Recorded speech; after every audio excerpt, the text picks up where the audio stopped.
आज से 33 साल पहले ये 21 मई 1991 की ही बात थी जब धनु नाम की सुसाइड बॉम्बर महिला ने राजीव गांधी को माला पहनाने के जस्ट बाद बटन दबाकर ऐसा खतरनाक बम ब्लास्ट किया कि देश के प्रधानमंत्री राजीव गांधी के साथ साथ आसपास के 15 लोगों की भी हत्या हो गई। असल में हुआ ये था कि राजीव गांधी की हत्या से 6 घंटे पहले यानी 4 बजे श्रीलंका में लोकेटेड जो इंडियन एम्बेसी थी उसमें एक अननोन कॉल आया और कॉल करने वाले ने पूछा कि क्या राजीव गांधी अभी भी जिंदा हैं। हालांकि राजीव गांधी जिंदा भी थे और आने वाले इलेक्शन के लिए देश भर में रैलियां भी कर रहे थे। इस अननोन कॉल के 2 घंटे बाद यानी शाम को 6 बजे राजीव गांधी विशाखापट्टनम की एक इलेक्शन रैली से फ्री होकर एयरपोर्ट की तरफ जा रहे थे ताकि चेन्नई के पास श्री पेरम्बदूर में होने वाली एक और रैली को अटेंड कर सकें। अब जैसे ही राजीव गांधी विशाखापट्टनम एयरपोर्ट पर पहुंचे तो पायलट ने उन्हें बताया कि वो अभी फ्लाई नहीं कर सकते क्योंकि एयरप्लेन के कम्युनिकेशन डिवाइस में कुछ खराबी है। जितनी देर कम्युनिकेशन डिवाइस सही किया जा रहा था उतनी देर राजीव गांधी वहीं एयरप्लेन के पास बैठे रहे, लेकिन जैसे जैसे टाइम बहुत ज्यादा लगने लगा वैसे ही राजीव गांधी वहां से चल पड़े। आज अटैक वाले दिन यानी 21 मई 1991 को राजीव गांधी ने ये डिसाइड किया कि वो विशाखापट्टनम में ही सरकारी गेस्ट हाउस में रुकेंगे। अपनी टीम के साथ राजीव गांधी का काफिला कुछ ही दूरी तय कर पाया था कि तभी एक पुलिस ऑफिसर बाइक से राजीव गांधी की कार का पीछा करने लगता है। थोड़ी ही देर में उसने राजीव गांधी की कार को रुकवाकर उनको बताया कि एयरप्लेन ठीक हो गया है, अगर आप चेन्नई जाना चाहते हैं तो एयरप्लेन आपका वेट कर रहा है। ये सुनते ही राजीव गांधी ने तुरंत यू टर्न लेकर अपनी कार को इतनी तेजी से दौड़ाया कि उनकी टीम पीछे ही रह गई और बताया जाता है कि वो हवाई जहाज में बैठकर चेन्नई के लिए रवाना भी हो गए। यहाँ ये सुनकर आपको थोड़ा अजीब लगेगा कि अरे ये कैसा प्रधानमंत्री है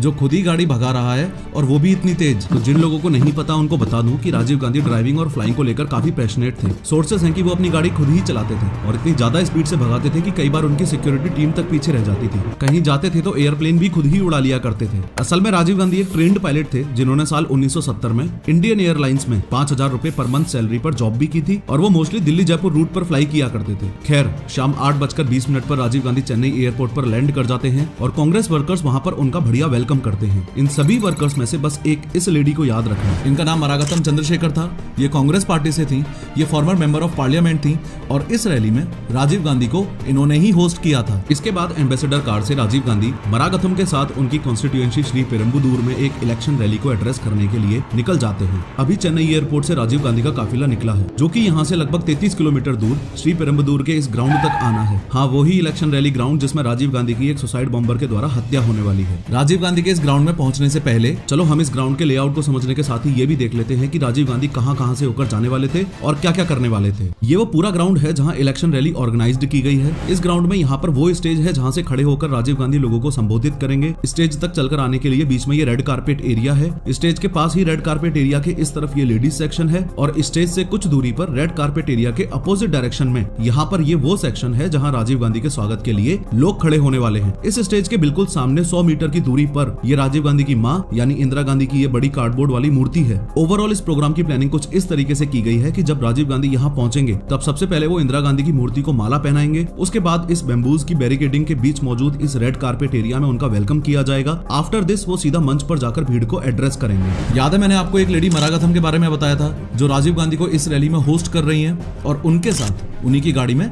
इस रैली ग्राउंड की तरफ आ रही हैं। उन्हीं का एक असिस्टेंट था जिसका नाम था एजे डॉस और इस इलेक्शन रैली के पूरे अरेंजमेंट और प्लानिंग की जिम्मेदारी एजे डॉस की ही थी। अब डॉस की प्लानिंग के अकॉर्डिंग यहाँ रेड कारपेट एरिया के पास टोटल 21 लोग राजीव का वेलकम करेंगे, जिसमें से ये 3 लोग माला पहनाएंगे और ये 18 कांग्रेस कार्यकर्ता और पत्रकार राजीव से मिलेंगे। ये सब कुछ डिसाइडेड था, लेकिन लास्ट मोमेंट पर मरागतम की बेटी की रिक्वेस्ट पर इस औरत और इसकी बेटी को भी इस एरिया में रहकर एक्स पीएम राजीव गांधी से मिलने की परमिशन दे दी जाती है। यहाँ आपको बता दूं कि इस बच्चे का नाम कोकिला है जो कि आज राजीव गांधी को एक कविता सुनाएगी। इस बात पर भी ध्यान दो कि उस दिन चेन्नई में राजीव गांधी के लिए सिक्योरिटी अरेंजमेंट्स काफी अच्छे थे क्योंकि ऐसा माना जा रहा था कि एक्स पीएम उस ड्यूरेशन में कई टेररिस्ट ग्रुप्स के टारगेट पर ऑलरेडी थे। अब एक बार यहाँ के सिक्योरिटी अरेंजमेंट्स भी देख लेते हैं। इस पूरे एरिया की सिक्योरिटी के लिए आईपीएस ऑफिसर आर के राघवन के नेतृत्व में यहाँ पर 300 पुलिस वाले तैनात हैं। रेड कारपेट एरिया में राजीव गांधी से मिलने वाले इन 23 लोगों पर नजर रखने और इनकी मेटल डिटेक्टर से थोरोली चेकिंग करने की रिस्पॉन्सिबिलिटी इन सब इंस्पेक्टर्स और कांस्टेबल्स की है। इस सब इंस्पेक्टर को तलाशी के बाद डिसाइड करना था कि ये लोग राजीव गांधी के वेलकम के लिए इस रेड कारपेट एरिया में खड़े हो सकते हैं या नहीं।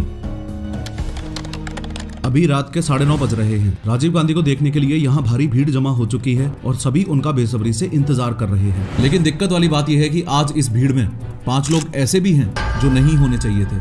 जिनका सिर्फ एक मकसद है, कैसे भी करके राजीव गांधी की हत्या करना। इन पांचों में से 3 लेडीज हैं और 2 जेंट्स हैं। दोनों जेंट्स यानी कि ये शिवराजन और हरिबाबू पत्रकारों के भेष में इस वेलकम सेक्शन एरिया में खड़े हुए हैं। तीनों की तीनों लेडीज यानी नलिनी, धनु और सुभा यहाँ वेलकम सेक्शन एरिया के साइड में खड़ी हुई हैं। इन तीनों में से नलिनी तो इस साजिश में सिर्फ एक हेल्पर है। दिक्कत वाली बात थी इन दोनों की। ये दोनों धनु और सुभा सुसाइड बॉम्बर्स हैं। इन्होंने अपने कपड़ों के नीचे बॉम्ब जैकेट पहनी हुई है जो इन बटन्स की मदद से ब्लास्ट होने वाली है। अब धनु और सुभा को किसी भी तरह इस रेड कारपेट एरिया में खड़े हुए लोगों में शामिल होना था, क्योंकि ये 23 लोग ही हैं जो राजीव गांधी के बिल्कुल पास जा सकेंगे। इसलिए ये दोनों फीमेल सुसाइड बॉम्बर्स यहाँ आना चाहती हैं ताकि ये राजीव गांधी को अपने साथ उड़ा सकें। लेकिन लाख कोशिशों के बावजूद शिवराजन और हरिबाबू इनका नाम राजीव गांधी के स्वागत करने वालों की लिस्ट में नहीं जुड़वा पाते हैं। इससे ये सुभा और नलिनी स्टेज के सामने बने इस लेडीज सेक्शन में जाकर बैठ जाती हैं। पर धनु अभी भी मौके की तलाश में थी कि कैसे भी करके रेड कारपेट एरिया में एंट्री मिल जाए। इसी बीच अचानक से यहाँ काफी ज्यादा लोग एक साथ आकर डॉस से जिद करते हैं कि उनका नाम भी इस लिस्ट में ऐड करो ताकि वो भी राजीव गांधी से मिल सके। इससे यहाँ रेड कारपेट एरिया के आसपास अचानक अफरा तफरी सी मच जाती है। इस वेलकम सेक्शन को भी आगे इस वीडियो में रेड कारपेट एरिया से रेफर किया गया है। इस मौके का फायदा उठाकर धनु जल्दी से इन माँ बेटी के पीछे आकर खड़ी हो जाती है। हालांकि पुलिस इस भीड़ को यहाँ से हटाती है, लेकिन धनु पर अब भी किसी का कोई शक नहीं होता। ये यहीं रेड कारपेट एरिया में खड़ी रहती है। इसी बीच जल्दी से डॉस स्टेज की ओर दौड़ता है और स्टेज पर पहुंचकर माइक से अनाउंस करता है कि राजीव गांधी यहाँ पहुंचने वाले हैं। तभी राजीव गांधी के काफिले की ग्राउंड में एंट्री होती है। अब राजीव गांधी ने इंदिरा गांधी की स्टैच्यू पर माला पहनाई और मंच की ओर आने लगते हैं। जब राजीव रेड कारपेट एरिया में पहुंचे तो इन लोगों ने इन्हें चादर उड़ाकर इनका स्वागत किया। मरागथम ने राजीव से पार्टी के अन्य कार्यकर्ताओं को भी मिलवाया। अब आदमियों से मुलाकात के बाद राजीव इन 3 लेडीज से मिलने के लिए आगे बढ़े। इनमें से इस बच्ची यानी कोकिला ने राजीव गांधी को कविता सुनाई। तभी यहाँ लोगों की भारी भीड़ पुलिस के सुरक्षा घेरे को तोड़कर राजीव गांधी से मिलने आ जाती है। इससे राजीव गांधी को एक सिक्योरिटी ऑफिसर यहाँ से जल्दी निकालने की कोशिश करता है, लेकिन राजीव गांधी ने तमिल लोगों को देखकर उनके बीच रहने का और उनसे मिलने का ही फैसला किया। इस धक्का मुक्की में सुसाइड बॉम्बर धनु काफी पीछे चली जाती है। अब धनु एग्रेसिवली राजीव गांधी तक पहुंचने की कोशिश करती है, लेकिन तभी सब इंस्पेक्टर अनुसुईया धनु का हाथ पकड़कर उसे आगे बढ़ने से रोक लेती है। अब राजीव गांधी ये देखकर सब इंस्पेक्टर अनुसुईया को इशारा करते हैं कि धनु को आने दो। अगले ही पल राजीव गांधी की मौत यानी कि धनु उनके सामने खड़ी थी। अब धनु राजीव गांधी को चंदन की माला पहनाती है और उनके पैर छूने के लिए झुकती है। नीचे झुकते वक्त धनु अपने बॉम्ब जैकेट के सबसे पहले तो पीछे वाले बटन को दबाती है और फिर आगे वाले बटन को दबाती है और तभी एक जोरदार धमाका होता है जिससे यहाँ की धरती ही हिल जाती है। इस विस्फोट के बाद चारों ओर आग और धुआं फैल जाता है। इससे ग्राउंड में हाहाकार और भगदड़ मच जाती है और कुछ देर बाद जैसे ही रेड कारपेट एरिया में धुआं कम होने लगा तो चारों तरफ खून और लाशें दिखने लगी। इस ब्लास्ट में कोकिला की मां, मरागथम, धनु, पुलिसकर्मी और सुरक्षा अधिकारियों के साथ राजीव गांधी के शरीर के टुकड़े बिखरे पड़े थे। यहाँ 15 लोग मारे जा चुके थे और 40 से ज्यादा लोग सीरियसली इंजर्ड थे। वहीं इस हरिबाबू के कैमरा में लास्ट के कुछ पलों की ये 10 पिक्चर्स थी। देश में इतना बड़ा हादसा हुआ, एक पूर्व प्रधानमंत्री को पुलिस वालों के सामने सुसाइड बॉम्बर्स ने जान से मार दिया। पर उस 21 मई 1991 की दहशतगर्द रात को पूरा भारत सिर्फ एक ही सवाल से जूझ रहा था, राजीव गांधी को किसने मारा और क्यों मारा।